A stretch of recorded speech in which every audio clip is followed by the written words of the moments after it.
గొడవలేక కావాలని చంద్రబాబు నాయుడు గారు వాళ్ళ కూటమి లిక్కర్ కేసులో మా ఎంపీ మిథున్ రెడ్డి గారి మీద, చేవేడి భాస్కర్ గారి మీద, ఇంకా చాలా మంది మీద కావాలని కేసులు పెట్టేసి అమాయక ప్రజల మీద కూడా అరెస్టులు చేస్తున్నారు.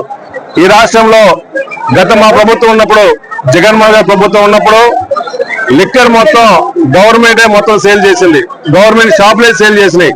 అసలు లిక్కర్ స్కామే లేకుండా ఉన్నప్పుడు కావాలనేసి ఇబ్బంది పెట్టాలని చెప్పి వైఎస్ఆర్ కాంగ్రెస్ పార్టీ నాయకుల్ని, జగన్మోహన్ గారి చుట్టూ ఉండే మెయిన్ నాయకుల్ని ఇబ్బంది పెట్టాలని చెప్పేసి లిక్కర్ మాఫియా అని చెప్పి, స్కామ్ అని చెప్పేసి ముసుగులో ఈ రాష్ట్రంలో ఎంతోమంది ఎంపీలని, ఎక్స్ఎమ్మెల్యేలని, మినిస్టర్ని అరెస్ట్ చేయడం నిజంగా చాలా బాధాకరం.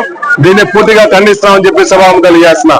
చంద్రబాబు నాయుడు గారు వచ్చిన తర్వాత ఈ రాష్ట్రంలో లిక్కర్ ఎక్కడ పెట్టినా విచ్చలవిడిగా లిక్కర్, ఆ షాపుల మీద 15 రూపాయలు 20 రూపాయలు వేస్తే ఎక్సెస్ అమ్ముతున్నప్పటికీ చాలా మంది బెల్ట్ షాపులు 10 లక్షలు 20 లక్షలు పెట్టి బెల్ట్ షాపులు పెట్టి ప్రతి ఊరికి 20 బెల్ట్ షాపులు ఉంది, అరాచకంగా ఎక్కువ డబ్బులు వసూలు చేస్తున్నాయి. ఇది స్కామ్. గానీ మా ప్రభుత్వంలో డైరెక్ట్ గా గవర్నమెంటే లిక్కర్ అమ్ముతున్నది, స్కామ్ కాదు.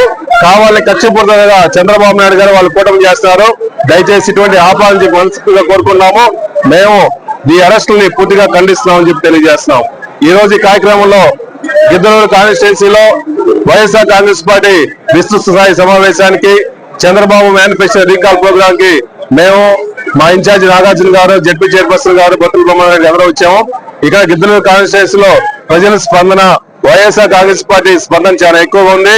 వైఎస్ఆర్సీపీ కార్యకర్తలు ఎంత ఇబ్బంది పెట్టినా కూడా మా నాయకుడు 2029లో ముఖ్యమంత్రి చేసుకోవడం కోసం ఎన్ని కష్టాలు పెట్టినా మేము జగన్మోహన్ గారి కోసం అండగా ఉంటాము.